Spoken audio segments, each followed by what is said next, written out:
Welcome to Vivaswan Educational Foundation, your gateway to success. Explore classes in UPSC, Defense, WBCS, Combined Course, CAT, CLAT, and many more. Subscribe now for expert guidance and quality education. तो आप सभी का स्वागत है विवासवान educational foundation के इस channel में। तो आज हम डिस्कस करेंगे सेल, बायोलॉजी का एक बहुत ही इंपॉर्टेंट चैप्टर जो कि है हमारा सेल। आज हम वो डिस्कस करेंगे और आज हम पूरे सेल को और सेल साइकिल को इस लेक्चर में ख़त्म करेंगे। तो पूरे लेक्चर को पूरा करने के लिए मेरे साथ वीडियो में बने रहिए। चलिए तो हम लोग स्टार्ट करते हैं। Cell was first discover by, ये पूछा जाएगा कि सेल को पहले डिस्कवर किसने किया था। तो cell was first discover by Robert Hooke in 1965।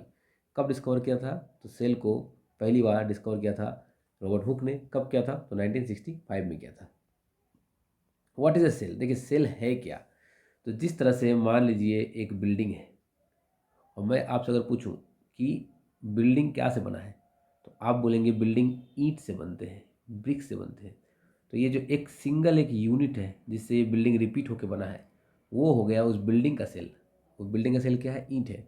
और अगर हमारा बॉडी, अगर मैं बोलूँ कि हमारी बॉडी किस चीज़ से बनी है, तो उसका जो सिंगल यूनिट है वो क्या है? एक सेल है। जैसे बिल्डिंग बना होता है ब्रिक से, हमारा बॉडी बना होता है सेल से। तो what is a cell? Structural and functional unit of life. Cell क्या है? स्ट्रक्चरल भी है और फंक्शनल यूनिट है जो रिपीट होकर के हमारा पूरा बॉडी बना है। तो ये क्या है? Structural and functional unit of life. A cell is the basic unit that capable of performing life function. और ये बेसिक यूनिट है जो लाइफ के सभी फंक्शन को परफॉर्म कर सकता है। ठीक है, ठीक है। चलिए अब हम आगे बढ़ते हैं। Types of cell. देखिए टाइप्स ऑफ सेल में क्या है, सेल कितने टाइप्स के होते हैं। एक है प्रोकैरियोटिक सेल जो ज़्यादा डेवलप नहीं होता है। ऐसे सेल कहाँ पाए जाते हैं? तो ऐसे सेल बैक्टीरिया में पाए जाते हैं। कहाँ पाए जाते हैं? तो बैक्टीरिया में पाए जाते हैं। एक है यूकैरियोटिक सेल जो थोड़ा ज़्यादा डेवलप सेल है। ये सेल कहाँ पाया जाता है? तो ये सेल प्लांट में पाया जाएगा एंड ये सेल एनिमल में पाया जाएगा। प्लांट में भी पाया जाएगा और एनिमल में भी पाया जाएगा। तो देखते हैं चलिए प्रोकैरियोटिक सेल। तो प्रोकैरियोटिक सेल क्या है? तो देखिए प्रोकैरियोटिक सेल में लेक न्यूक्लियस, मतलब अगर ये एक सेल है तो सेल के सेंटर में जो पार्ट होता है सेल ऑर्गेनेल्स, उसे हम क्या बोलते हैं? न्यूक्लियस। तो ये जो न्यूक्लियस है ये प्रोकैरियोटिक सेल में एब्सेंट होगा। ये क्या होगा? एब्सेंट होगा। जिससे मतलब बैक्टीरिया में कोई वेल डिफाइंड न्यूक्लियस नहीं पाया जाता है। मेम्ब्रेन बाउंड ऑर्गेनेल्स, ये क्या होता है? देखिए ऑर्गेनेल्स मतलब क्या? सेल के अंदर जो भी पार्ट्स पाए जाते हैं, आपने नाम सुना होगा माइटोकॉन्ड्रिया, न्यूक्लियस, ऐसे मेम्ब्रेन, ऐसे ऑर्गेनेल्स, इसको हम क्या बोलते हैं? ऑर्गेनेल्स बोलते हैं। तो ऐसे ऑर्गेनेल्स एब्सेंट होंगे जिसमें मेम्ब्रेन होगा, जिसके चारों तरफ एक झिल्ली होगा। वैसे ऑर्गेनेल्स क्या होंगे? एब्सेंट होंगे। किस में? प्रोकैरियोटिक सेल में। अब हम बात करेंगे अगर यूकैरियोटिक के, तो इसमें वेल डिफाइंड न्यूक्लियस भी होगा एंड मेम्ब्रेन बाउंड ऑर्गेनेल्स भी होंगे। ये सभी इसमें होगा। और इसके एग्जाम्पल क्या है? तो मैंने आपको बता दिया पहले ही। इसके एग्जाम्पल प्लांट भी है और इसके एग्जाम्पल एनिमल भी है और फंगस, फंजाई के सेल भी इसके ही एग्जाम्पल है। तो ये हो गए हमारे टाइप्स ऑफ सेल। चलिए अब हम आगे देखते हैं। प्रोकैरियोटिक सेल का मैं आपको एक डायग्राम दिखाता हूँ। प्रोकैरियोटिक सेल, इसका एग्जाम्पल मैंने क्या बोला आपको? इसका एग्जाम्पल बैक्टीरिया है। तो इसके बीच में देखिए मैंने बोला न्यूक्लियस नहीं है। मैंने क्या बोला? इसके बीच में न्यूक्लियस एब्सेंट होगा। मगर न्यूक्लियस की जगह एक जेनेटिक मटेरियल, डीएनए या फिर आरएनए होगा। ये क्या है? जेनेटिक मटेरियल है। उससे हम क्या बोलते हैं? न्यूक्लियोइड्स बोलते हैं। क्या बोलते हैं? न्यूक्लियोइड्स। अच्छा, और इसके न्यूक्लियोइड्स में कोई कवरिंग नहीं होगा, नेकेड होगा, नेकेड। तो ये क्या बोला गया है? Naked DNA, no nucleus, no nuclei, कोई न्यूक्लियाई नहीं पाया जाता है। डीएनए कैसा होता है? नेकेड होता है। फ्यू इंटरनल स्ट्रक्चर, कुछ अंदर में कुछ इसके क्या होंगे? स्ट्रक्चर होंगे। जैसे आपको ये छोटा छोटा स्ट्रक्चर दिख रहा है, ये स्ट्रक्चर क्या है? इसके राइबोसोम्स है। और सरफेस पे जो ये एक्सटेंशन है, सरफेस पे जो ये एक्सटेंशन है, इसे हम बोलते हैं फ्लैजेला। फ्लैजेला से बैक्टीरिया अलग अलग फंक्शन को परफॉर्म करते हैं, चल पाते हैं। अच्छा, और कुछ कुछ प्रोकैरियोटिक सेल में सेल वॉल होते हैं, मतलब सेल का दीवार होता है, जो हमारे में नहीं होता है, प्लांट में होता है।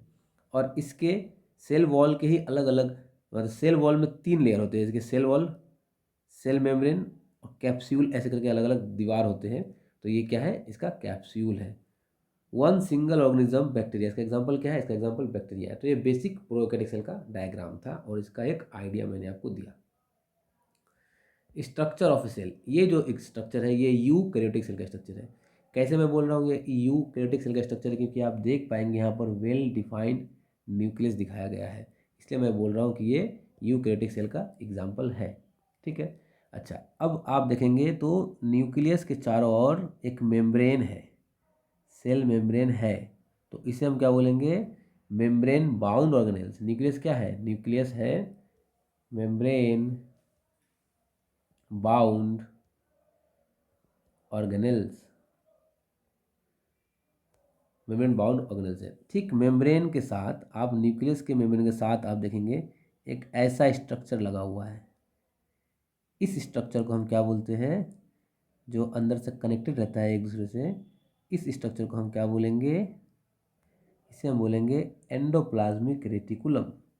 अगर इस एंडोप्लाज्मिक रेटिकुलम के ऊपर छोटे छोटे ये ग्रेन्यूल्स अगर प्रेजेंट होंगे, जिस ग्रेन्यूल्स को हम बोलते हैं राइबोसोम्स, इन ग्रेन्यूल्स को हम बोलते हैं राइबोसोम्स। अगर ये ग्रेन्यूल्स प्रेजेंट होंगे तो इसे बोलेंगे रफ एंडोप्लाज्मिक रेटिकुलम। अगर एंडोप्लाज्मिक रेटिकुलम के ऊपर राइबोसोम प्रेजेंट होगा तो वो कहलाएगा रफ एंडोप्लाज्मिक रेटिकुलम। अगर राइबोसोम एब्सेंट होगा, if ribosomes are absent, then we call it, तो इसको हम क्या बोलेंगे, SER। इसका फुल फॉर्म क्या है, स्मूथ एंडोप्लाज्मिक रेटिकुलम। तो सिंपल बात, एंडोप्लाज्मिक रेटिकुलम अगर मैं बोलूँ आपको तो दो टाइप के होते हैं। अगर राइबोसोम प्रेजेंट होगा तो रफ, एब्सेंट होगा तो स्मूथ। तो यहाँ पर आपको क्लियरिटी हो गई होगी। अब छोटे छोटे देखिए ऐसे एक वेसिकल्स टाइप के स्ट्रक्चर होते हैं, सर्कुलर, इसको हम बोलते हैं लाइजोजोम। मैंने आपको राइबोसोम इसके सरफेस पे भी दिखाया, और यहाँ देखिए ये खाली स्पेस में भी राइबोसोम पड़ा हुआ है, राइबोसोम पड़ा हुआ है। तो ये भी एक राइबोसोम है और सरफेस के ऊपर भी एक राइबोसोम था। और ये जो खाली स्पेस है, ये पूरा खाली स्पेस जो है, इस खाली स्पेस को हम बोलते हैं साइटोप्लाज्म, साइटोप्लाज्म।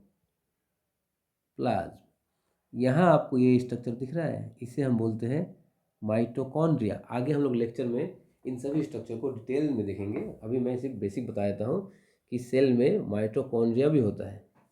ये सर्कुलर स्ट्रक्चर को क्या बोलते हैं, वेसिकल्स।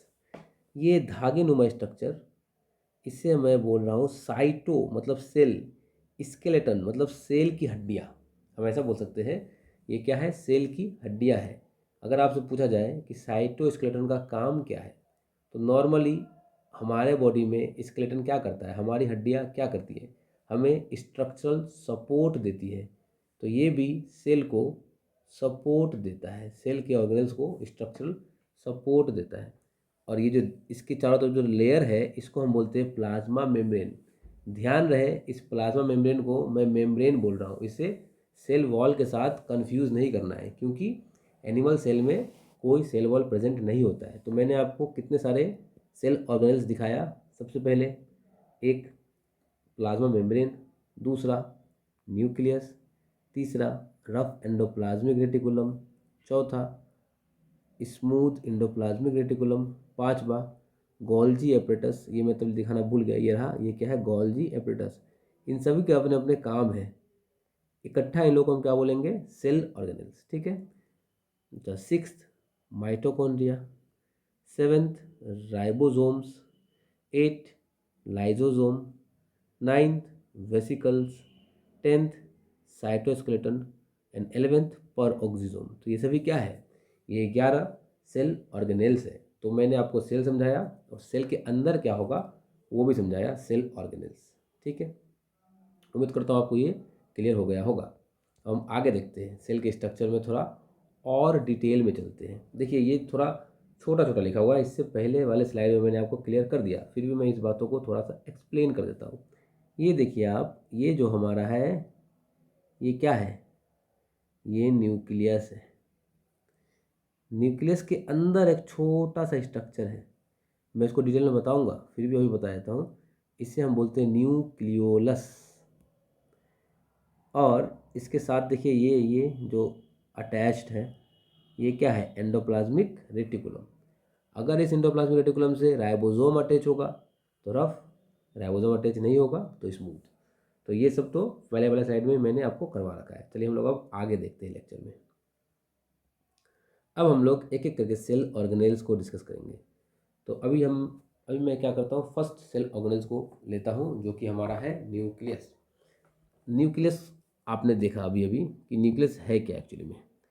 तो ये जो स्फेरिकल एक पार्ट है जो सेल के साइटोप्लाज्म के अंदर प्रेजेंट रहता है, ये क्या है, ये न्यूक्लियस है। ये पूरा ये क्या है, ये न्यूक्लियस है। ये क्या है, पूरा न्यूक्लियस। अब आप देख पा रहे होंगे न्यूक्लियस के अंदर भी एक छोटा सा स्ट्रक्चर है, स्फेरिकल डेंस स्ट्रक्चर। इस छोटे से स्ट्रक्चर को हम बोलते हैं न्यूक्लियोलस। न्यूक्लियोलस। उसके अंदर जो खाली स्पेस है, ये जो खाली स्पेस है, जैसे सेल के अंदर के खाली स्पेस को मैंने बोला था साइटोप्लाज्म, तो न्यूक्लियस के अंदर के खाली स्पेस को मैं बोलूँगा न्यूक्लियोप्लाज्म। न्यूक्लियोप्लाज्म।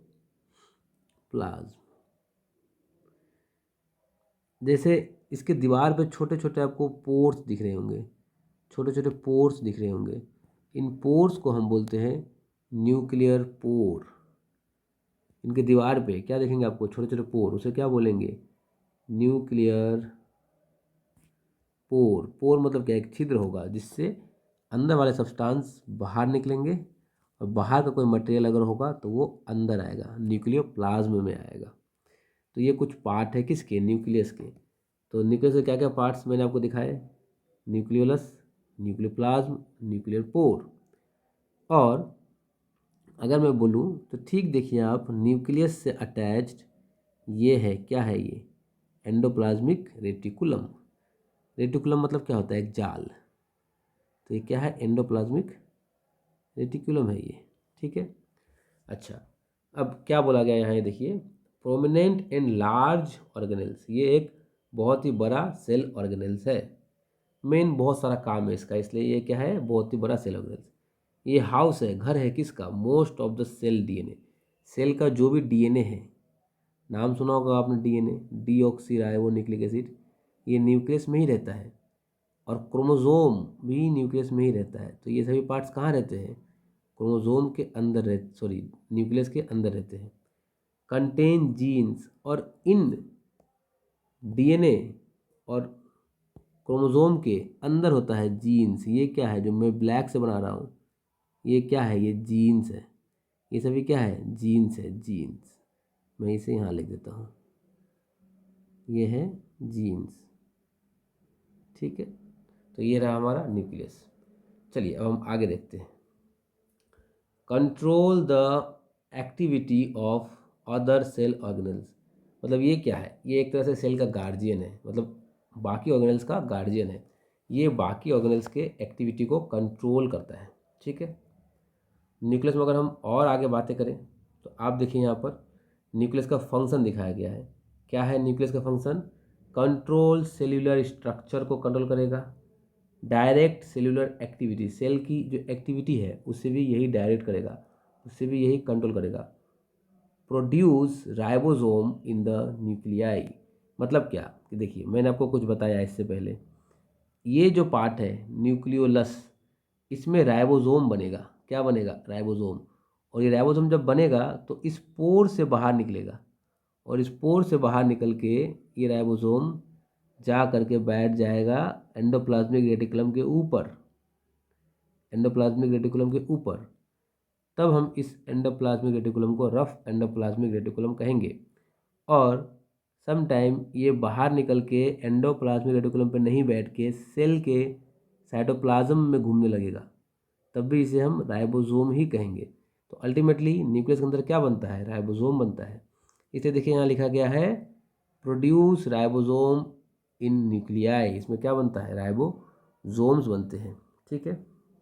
अच्छा, अब हम चले आते हैं राइबोसोम्स। राइबोसोम्स क्या है, सेल ऑर्गेनेल्स है। ये भी क्या है, सेल ऑर्गेनेल्स, और सबसे छोटा सेल ऑर्गेनेल्स होता है। Ribosome are the site of protein formation. और ये वो सेल ऑर्गेनेल्स है जहाँ पर क्या होता है, जहाँ पर प्रोटीन बनता है। देखिए राइबोसोम ऐसा होता है दिखने में। राइबोसोम का एक बड़ा सब यूनिट होता है और एक छोटा होता है, और इन दोनों को मिला के हम बोलते हैं राइबोसोम। ये क्या है? स्मॉल सब यूनिट ऑफ राइबोसोम, स्मॉल सब यूनिट। ये क्या है? लार्ज, सॉरी मैंने थोड़ा गलत बोल दिया, ये लार्ज सब यूनिट है और ये स्मॉल सब यूनिट है राइबोसोम का, और इन दोनों को मिला के हम क्या कहते हैं? राइबोसोम।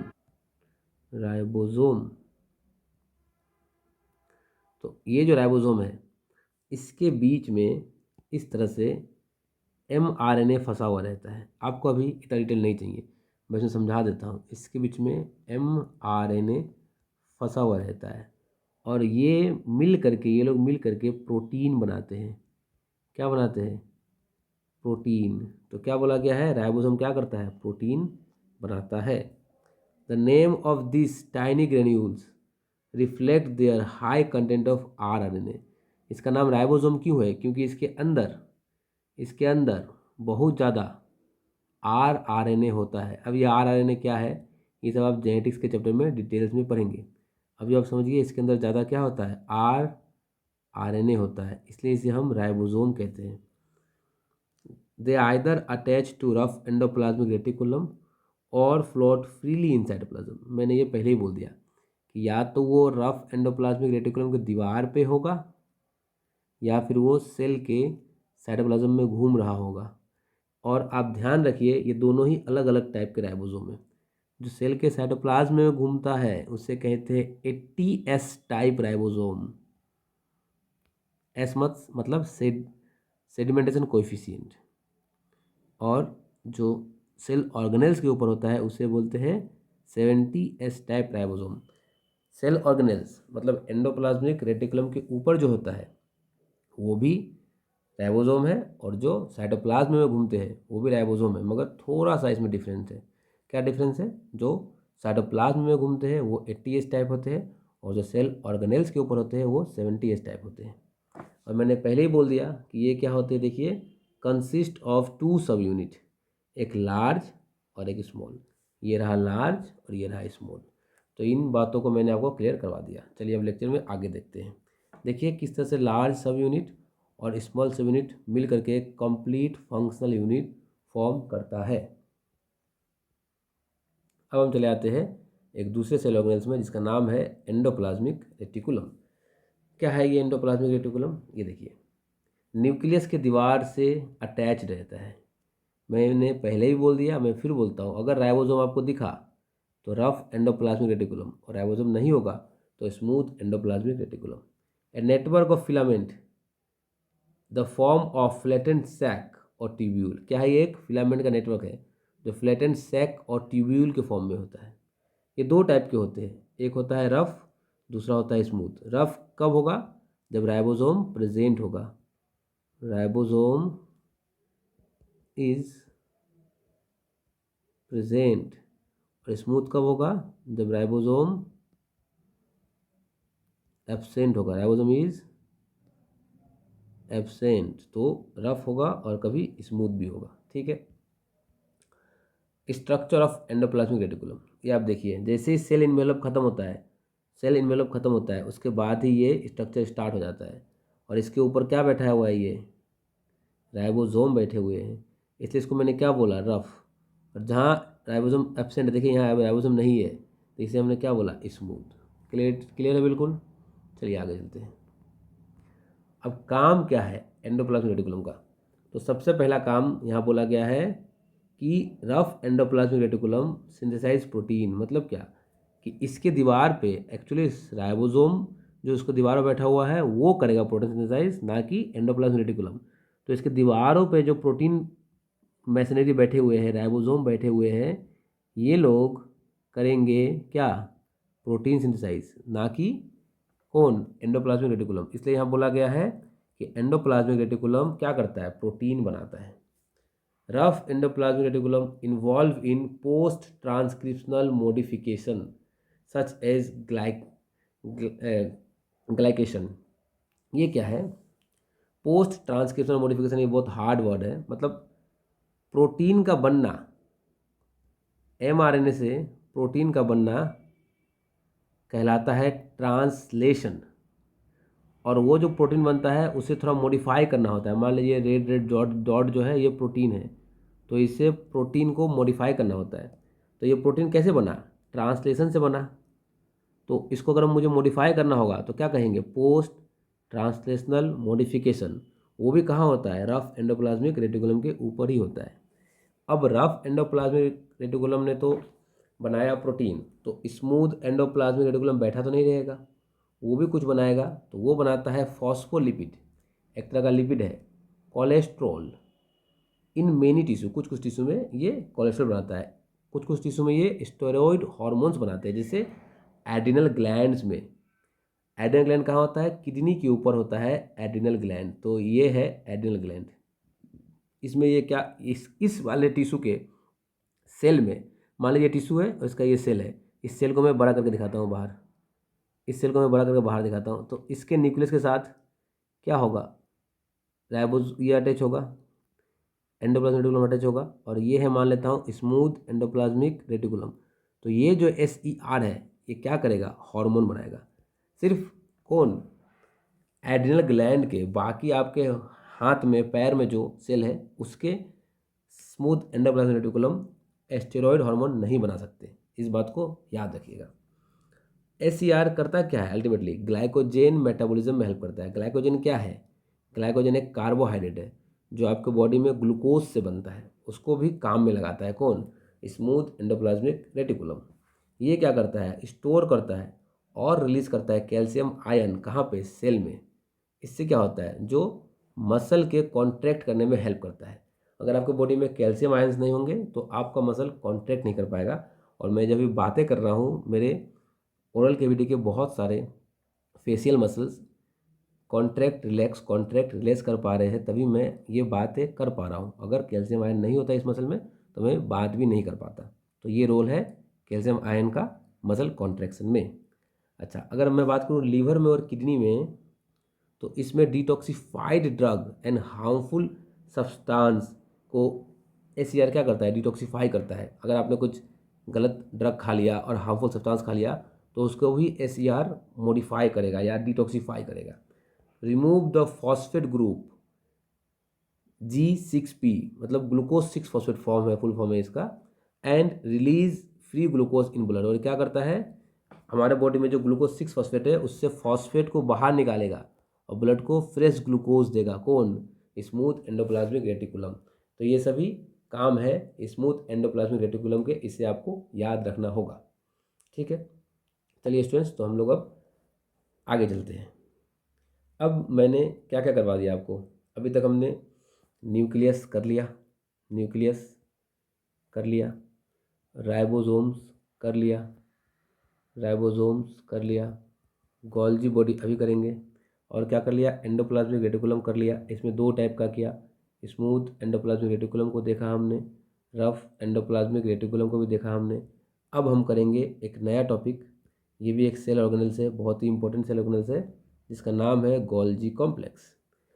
तो ये कहाँ होते हैं? ये ठीक राइबोसोम के बाद होता है। अगर मैं आपको दिखाऊं ऊपर स्लाइड्स में ये कहाँ था, तो ये देखिए ये यहाँ था,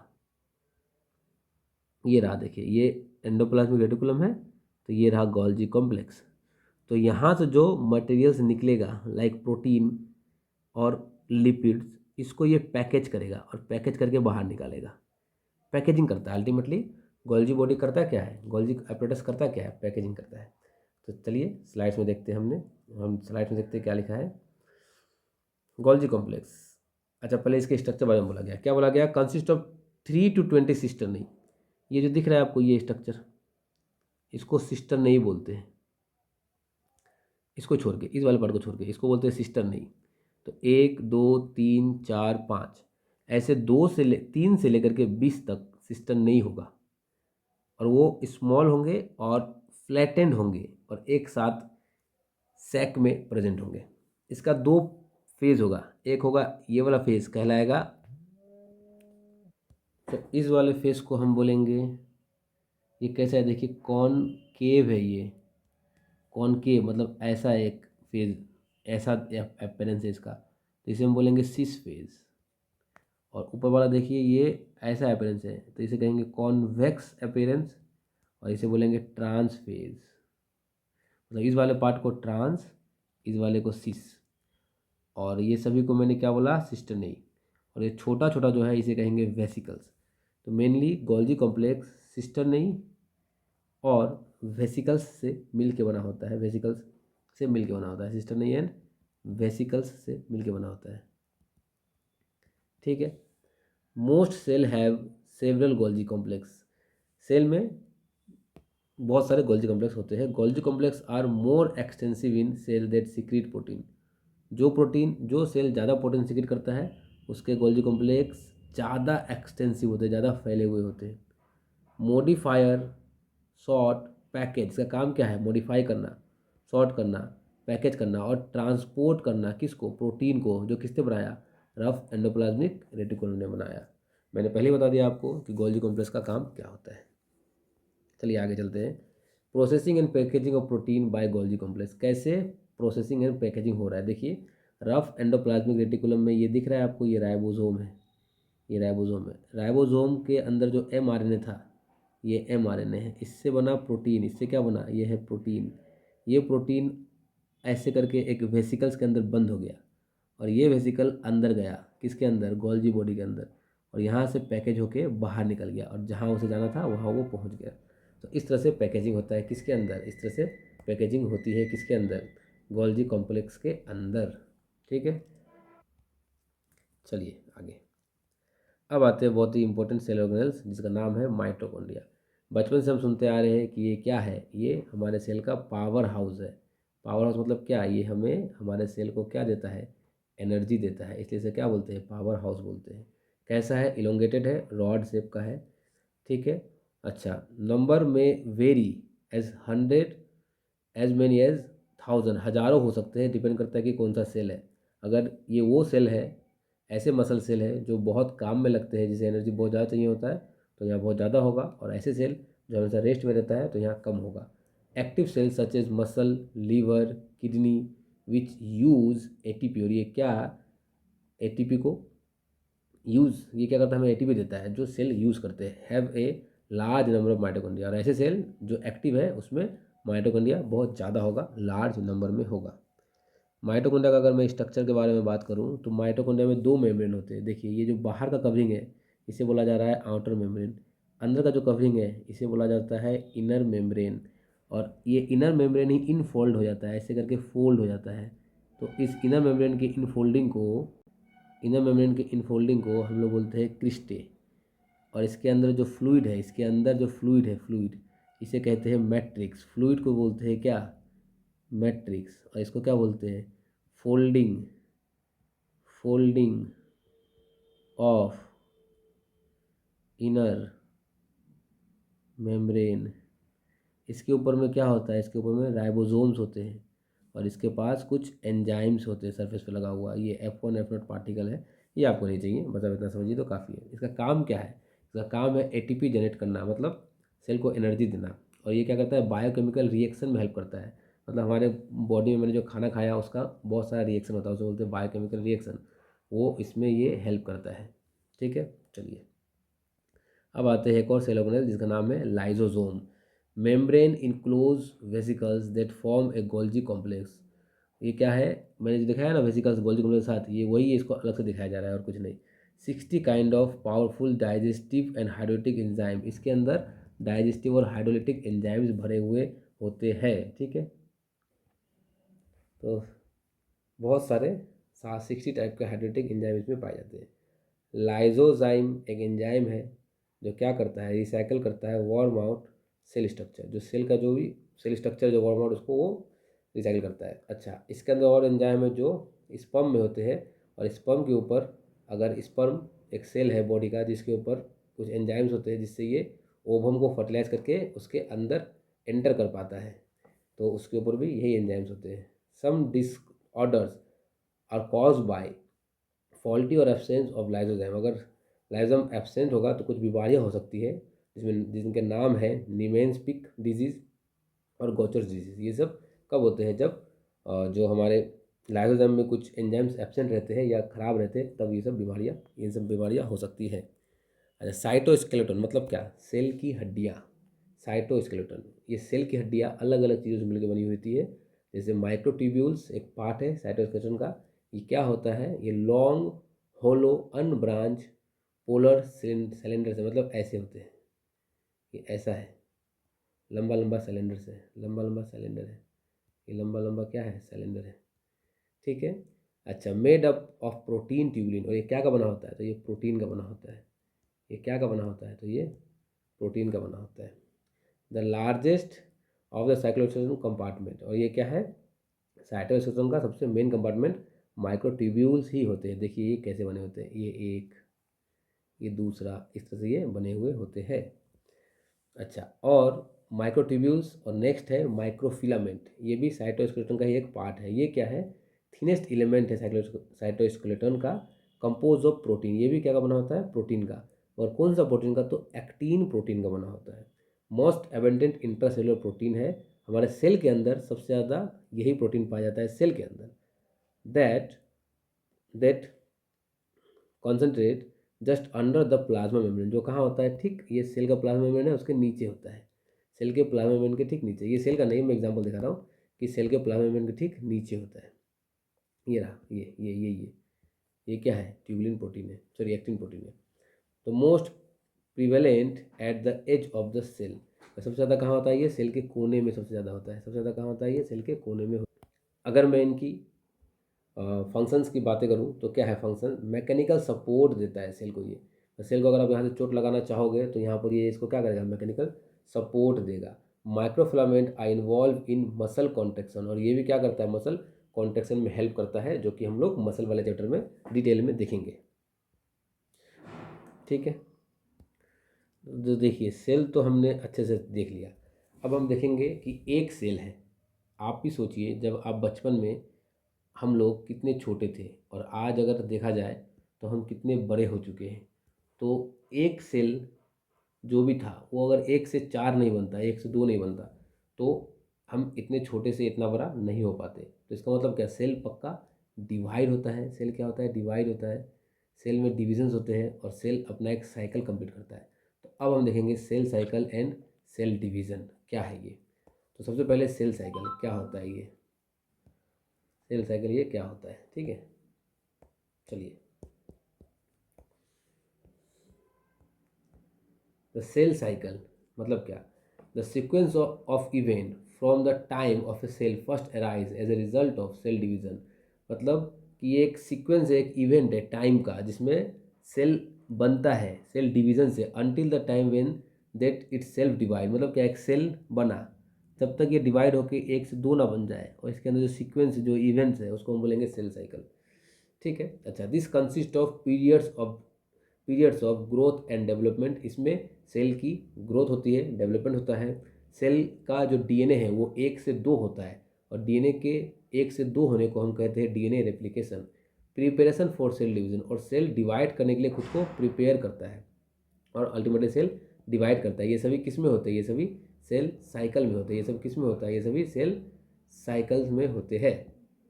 अच्छा, सेल साइकिल का एक्चुअल जो है वो सेल साइकिल जो एक्चुअल है उसे दो फेज में डिवाइड किया गया है। एक को बोलते हैं हम इंटरफेज, और दूसरे को बोलते हैं माइटोटिक फेज। ये माइटोटिक फेज भी दो टाइप के होते हैं। एक होता है, मतलब ये इसको एम फेज बोल सकते हैं। एम में दो होता है, एक होता है माइटोटिक और एक होता है मियोसिस या मियोटिक बोल सकते हैं। ठीक है, तो अब मैं आपको दिखाता हूँ। देखिए, आप अगर इस वाले स्ट्रक्चर को ध्यान से देखेंगे तो आप यहाँ पर सब कुछ पाएंगे। देखिए, यहाँ से लेकर के ये पूरा ये पूरा ये कहलाता है इंटरफेस, और ये छोटा सा पार्ट ये कहलाता है एम फेज। इंटरफेज में और तीन फेज होते हैं। इंटरफेज में और तीन फेज होते हैं। एक को बोला जाता है G1 फेज, दूसरा बोला जाता है एस फेज, और एक होता है G2 फेज। तो G1, एस और G2 ये तीनों मिल के बनता है इंटरफेज। और एम फेज में फर्दर दो फेज होते हैं। एम फेज में फर्दर दो फेज होते हैं। एक को बोला जाता है कैरियोकाइनेसिस,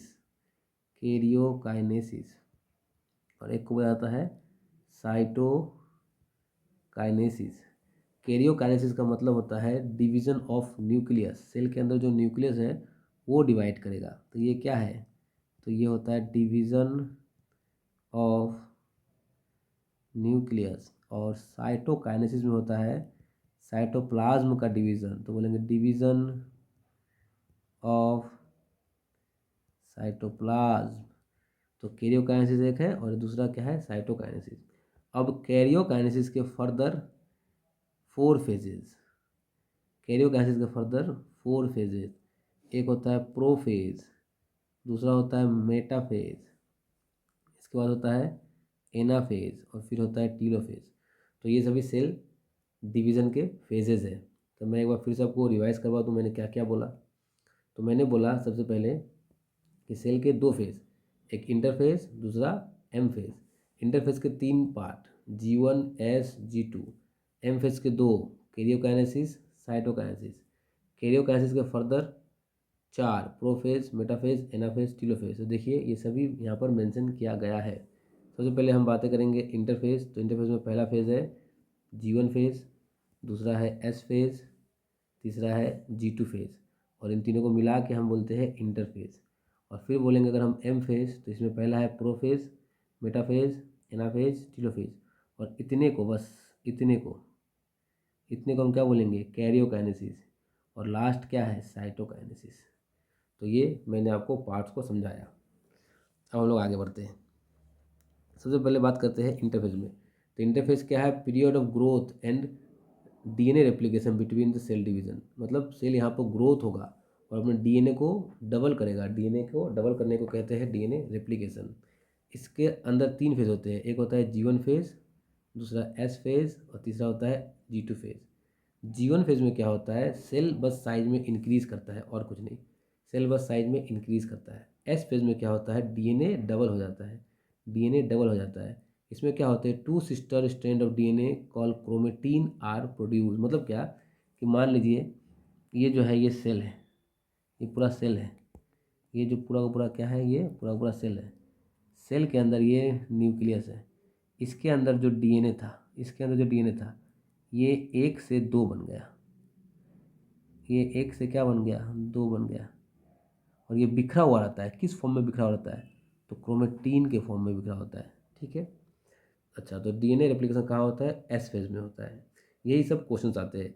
इस वीडियो के बाद आपको एक क्वेश्चंस जो प्रीवियस ईयर में एसएससी में डब्ल्यूबीसीएस और यूपीएससी प्रीलिम्स में जो जो क्वेश्चंस पूछे गए हैं इस चैप्टर से रिलेटेड, मैं उन पर भी वीडियो लेके आऊँगा।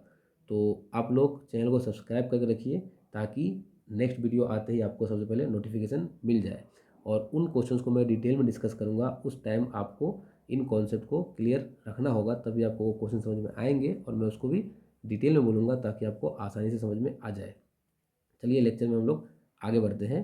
तो G2 फेज में क्या होते हैं? सेल ऑर्गेनेल्स डबल हो जाते हैं और साइटोप्लाज्म फॉर्म होता है। मतलब एक सेल है, अब माइटोकॉन्ड्रिया एक था तो माइटोकॉन्ड्रिया को 2 करना होगा, वरना जब सेल डिवाइड होगा तो एक में माइटोकॉन्ड्रिया रहेगा दूसरे में नहीं रहेगा। तो दोनों में माइटोकॉन्ड्रिया जाए, इसलिए हमें सेल के जो ऑर्गेनेल्स है उसको भी डबल करना होता है। और वो कहाँ होता है? तो वो G2 फेज में होता है। ठीक है।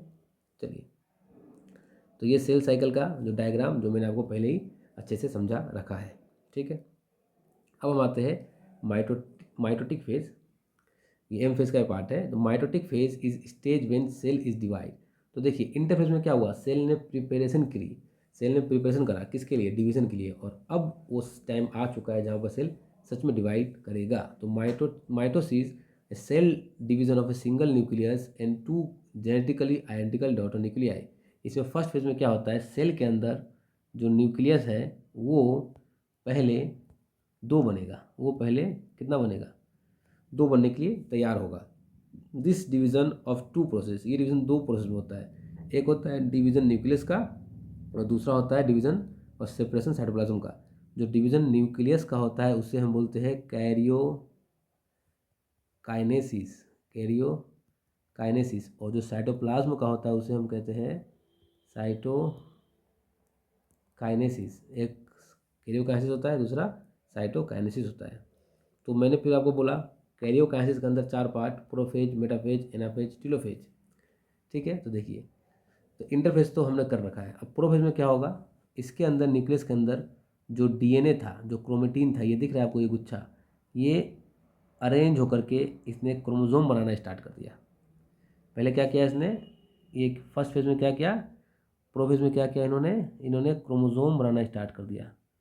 क्रोमोसोम, डीएनए ने क्या किया, क्रोमोसोम बनाना स्टार्ट कर दिया। फिर देखिए वो क्रोमोसोम अलाइन हो गए एक लाइन में, फिर ये क्रोमोसोम बीच से टूट गए और बीच से टूट के अलग अलग पार्ट में चले गए। देखिए आधा इधर चला आया और आधा इधर, और फिर ये धीरे धीरे इसके बीच का जो साइटोप्लाज्म है वो डिवाइड होना स्टार्ट किया। तो ये लास्ट फेज में ये दोनों फेज जो है ये साइटोकाइनेसिस है, और ये प्रोफेज, मेटाफेज, एनाफेज सभी को मिला के इकट्ठा दिखा दिया गया है। तो इस तरह से देखिए एक सेल से कैसे 2 सेल बन गया। तो ये पूरा सेल डिवीज़न का इवेंट है, ठीक है। अब हम आते हैं इंटरफेस को, लास्ट में दिखाया गया है दोबारा। इंटरफेस में होता क्या है, इंटरफेस में सेल प्रिपेयर होता है। तो ये सेंट्रियोल कहते हैं इसे, ये ज़रूरी होता है सेल के डिवीज़न के लिए। ये सेंट्रियोल से एक स्पेंडल फाइबर निकल के क्रोमोसोम से अटैच्ड होता है। ये आपके सिलेबस में नहीं है, ये थोड़ा ज़्यादा डिटेल में हो जाएगा। तो ये कैसे होता है आपको नहीं चाहिए, बस आप ये समझिए कि ये सेंट्रियोल भी डुप्लीकेट होता है सेल डिवीज़न के दौरान। न्यूक्लियर मेम्ब्रेन गायब हो जाता है, न्यूक्लियर मेम्ब्रेन गायब होगा और फिर रीअपेयर होगा। तो ये सब सेल डिवीज़न में देखे जाते हैं। अब साइटोकाइनेसिस क्या है, साइटोकाइनेसिस का मतलब सेल के साइटोप्लाज्म का division occurs at the end of the mitosis. जब माइटोसिस खत्म होने वाला होगा तब होगा साइटोकाइनेसिस। एनिमल सेल में ये अलग मेथड से होता है, प्लांट सेल में ये अलग मेथड से होता है। एनिमल सेल में ये बीज से स्टार्ट होता है। मान लीजिए एनिमल सेल है अगर, तो ये बीज से स्टार्ट होगा, मतलब बीच में एक फरो बनना स्टार्ट होगा, फरो। तो ऐसे करके ये फरो और डीप होगा, ये फरो और डीप होगा और अल्टीमेटली 2 सेल बन जाएगा। तो ये इवेंट कहाँ देखे जाते हैं, एनिमल सेल में। तो इसको बोलते हैं फरो मेथड। क्या बोलते हैं इसे, फरो मेथड। और प्लांट सेल में क्या होता है, प्लांट सेल में ये अंदर से स्टार्ट होता है। यहाँ पर एक सेल प्लेट बनना स्टार्ट होता है, सेल प्लेट, और ये अंदर से धीरे धीरे बड़ा होता जाता है और बड़ा होते होते अल्टीमेटली सेल को 2 पार्ट में डिवाइड कर देता है। तो इसे बोलते हैं cell plate method. Cell plate method जो कहाँ देखा जाता है, प्लांट सेल में। और फरो मेथड कहाँ देखा जाता है, एनिमल सेल में। Daughter cell are genetically identical. और माइटोसिस में जो ये जो पेरेंट सेल है, इससे जो डॉटर सेल बना, ये डॉटर सेल देखने में जेनेटिकली आइडेंटिकल होता है। तो इसी के साथ हमारा सेल और सेल साइकिल का लेक्चर ख़त्म हुआ। और इस वीडियो के बाद आप लोगों को इस टॉपिक से रिलेटेड जो भी क्वेश्चंस पुराने प्रीवियस ईयर एग्जामिनेशन में पूछे गए हैं उस पर एक वीडियो मिलेगा। और आप पहले इस वीडियो से पूरे सेल को प्रिपेयर कर लीजिए, फिर आपको मैं वो वीडियो भी प्रोवाइड कर दूंगा। तो इससे आपकी प्रिपरेशन अच्छी हो जाएगी। और इस चैनल पे पूरा फिजिक्स, केमिस्ट्री एंड बायोलॉजी का सिलेबस अपलोड किया जाएगा। तो आप लोग चैनल को सब्सक्राइब कर दीजिए, और अगर वीडियो पसंद आई हो तो वीडियो को लाइक कर दीजिए और इसे शेयर कर दीजिए अपने दोस्तों में। मिलते हैं नेक्स्ट वीडियो में। Thank you. Thank you for learning with Vivas One Educational Foundation. For contents like this, follow us on Facebook and Instagram today.